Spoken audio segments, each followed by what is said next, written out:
Grupo Oi publicou o fato relevante, gente, nessa terça-feira, confirmando a falência da empresa. No comunicado oficial, a companhia informou que a decisão da Justiça do Rio de Janeiro negou os recursos movidos pelo Bradesco e Itaú, que haviam pedido a continuidade do processo de recuperação judicial. Eles foram julgados improcedentes. Então, continua a decisão da primeira instância de decretar a falência da companhia. A Oi acrescentou que houve a nomeação de 2 novos administradores judiciais dessa etapa final. O grupo ressaltou que vai manter os acionistas e o mercado informados sobre o andamento desse processo no momento. É o que a gente tem aí de grande destaque no mundo corporativo para hoje. A gente vai continuar falando sobre esse assunto agora com o Lucas Pena, que é especialista em gestão de passivo judicial. E está aqui comigo, Lucas. Muito bom dia para você, meu querido. Bem-vindo aqui à nossa programação, Lucas. Bom dia, muito obrigado, é um prazer. Lucas, vamos lá. Primeiro, a gente já tinha essa decisão, né, do final do ano passado, mas tinha um recurso aí por parte dos credores. E eu quero entender, né, falando, são 164 mil credores. E aí, no final das contas, na prática, qual é a situação desses credores nesse momento com a Justiça decidindo por manter a falência da Oi? Bem, aqui a gente tem um cenário extremamente complexo, né? A falência da Oi, ela é um reflexo aí de uma série de questões relacionadas à gestão da companhia, M&As mal sucedidos e embaraços no processo de recuperação judicial, né? A Oi teve duas recuperações judiciais em prazos muito próximos uma da outra. Essa já é a segunda recuperação judicial que foi convertida em falência, né, nesse momento. Então, já teve a decretação da falência no fim do ano passado, que foi recuperada ali por decisão e por interesse dos principais credores, e agora a gente assiste essa tentativa de falência e de cumprimento das últimas obrigações da companhia com aquilo que ainda há nesse espólio da falência da companhia. A gente tem um cenário muito delicado, né? Os principais credores continuam sendo contra, né? E permanecem aí tentando recursos para que a falência seja reconvertida de novo em recuperação judicial. E agora começa um processo de levantamento dos últimos bens da companhia para que eles possam tentar ali acolher os credores prioritários, né? Que nesse caso são os trabalhistas. A Oi ainda carrega mais de 8 mil credores trabalhistas nessa falência, que seriam os primeiros que teriam ali a quitação dos seus interesses. É uma dívida que soma pelo menos R$ 1 bilhão, né? Então, com certeza absoluta, eles serão os primeiros a serem atendidos se esse processo de falência de fato seguir adiante.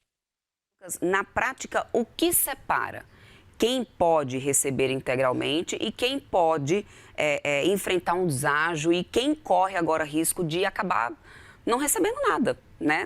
Afinal de contas, é uma falência sendo decretada. Exatamente. A verdade é que praticamente todo mundo vai sofrer deságio, né? Na falência, o crédito trabalhista, apesar de prioritário, ele é limitado a 150 salários mínimos.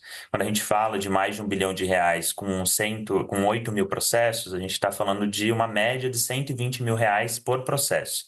Mas há processos que vão ser o dobro desse valor, processos que vão ser metade. Isso significa que todo mundo vai ter o seu crédito satisfeito no limite dos 150 salários mínimos e o valor adicional é encaminhado ao final da fila com todos os outros credores sem garantias reais.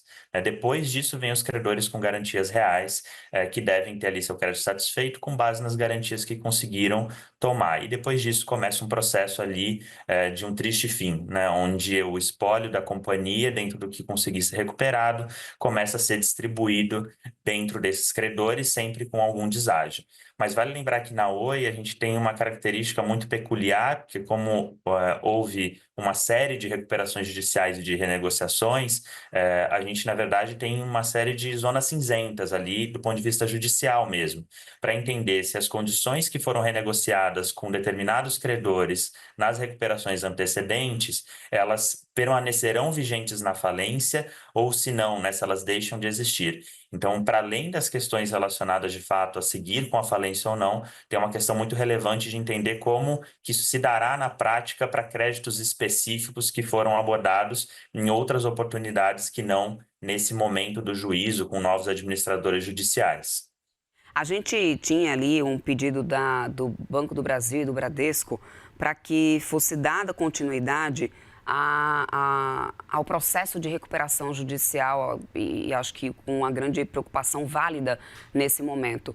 Como que ficam essas grandes instituições bancárias? Lembrando que a gente já tem passado por um período bem difícil mesmo para as instituições em relação à questão de inadimplência, né, de dívidas, principalmente por causa do cenário macroeconômico não tão favorável. Lucas, nessa situação, como que ficam as instituições financeiras?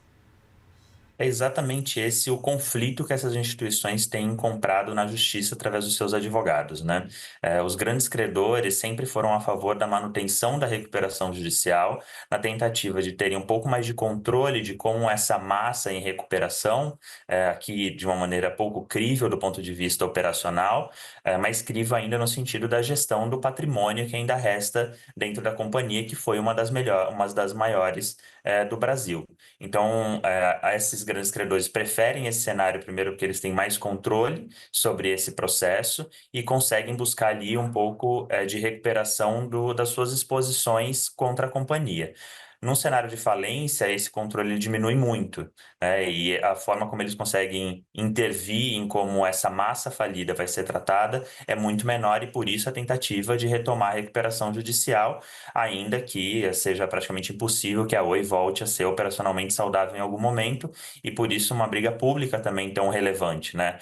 Quando a gente fala da recuperação judicial, ela é um mecanismo para que as companhias consigam reencontrar seu trilho estratégico e operacional, como a gente tem visto nos casos públicos, né, de Casas Bahia, Ambipar, Toque, e que não é o caso da Oi. Então, acaba sendo uma recuperação judicial também bastante peculiar, no sentido em que ela está ali muito mais para atender um fluxo de desmonte da companhia do que necessariamente para conseguir fazer com que a companhia se recupere de fato.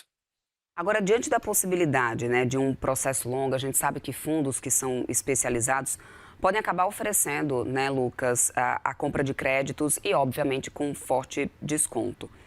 Em que situação aceitar agora um valor menor, né, mas que seja realmente racional, e quais riscos, né, o pequeno credor tem que avaliar antes de vender nesse momento, né? Qual que é a avaliação que você faz sobre isso?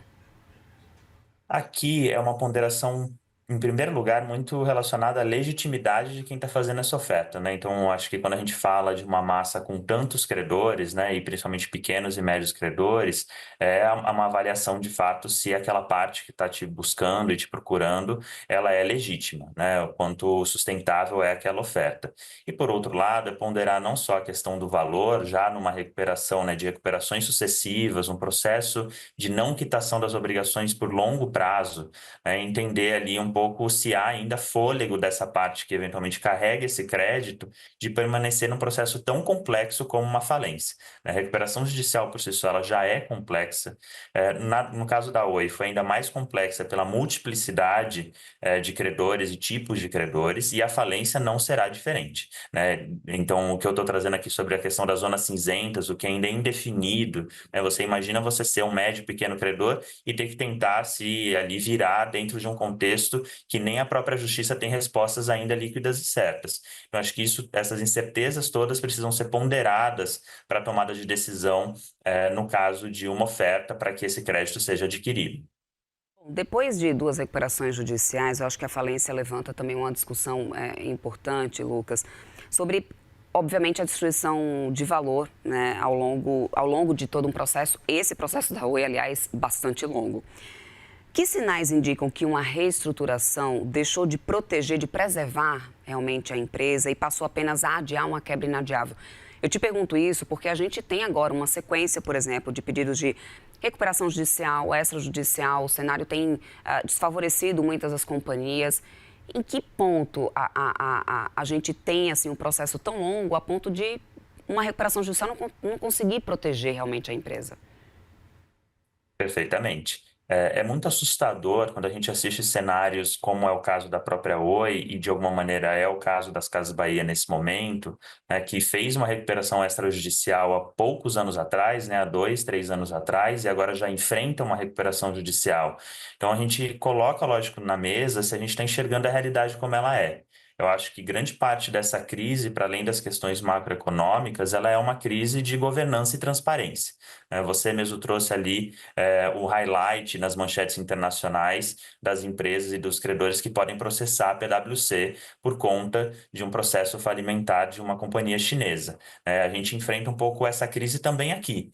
Os números que a gente está enxergando, eles são reais? As recuperações judiciais principais que a gente tem no Brasil hoje, elas nem deferidas foram. Então, tanto Toque quanto Casas Bahia, elas não tiveram as suas RJs deferidas ainda por dúvidas do juízo, da fidelidade dos números apresentados com a realidade das empresas. São balanços que ainda não foram auditados, né? As auditorias se negaram a dar o aval aos balanços que foram apresentados no último exercício. Isso é muito grave, né? A gente está falando aqui de companhias muito grandes, relevantes para o setor. Se não há transparência ao mercado, se não há transparência para a própria recuperação judicial, como que a gente pode ali ter qualquer tipo de certeza sobre a chance de recuperação ou não dessas companhias? E elas deveriam ter aprendido. O caso da Oi é um ótimo exemplo do que não fazer, né? Escolhas muito mal sucedidas em termos de estratégia, com altíssimo endividamento, uma operação com a Portugal Telecom completamente questionável e que levou a companhia a essa situação de a gente estar praticamente uma década acompanhando o desmonte de uma das maiores companhias que o Brasil já teve. Perfeito. Quero muito agradecer seu tempo aqui conosco. Conversamos com o Lucas Pena, que é especialista em gestão de passivos judicial. Meu querido, muito obrigada pelo seu tempo. Bom restinho de semana. Obrigado, Até uma Bárbara. Bom próxima. dia.